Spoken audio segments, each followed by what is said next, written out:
सुखं सुहृदं सुलभं सुखदं स्वनुजं च सुखाय ममोघशरम् अपहाय रघुद्वहमन्यमहं न कथञ्चन जातु भजे।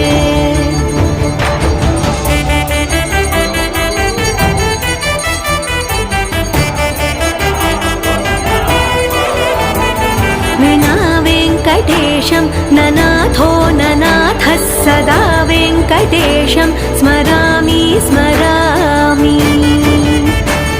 हरे वेङ्कटेश प्रसीद प्रसीद प्रियं वेङ्कटेश प्रयच्छ प्रयच्छ।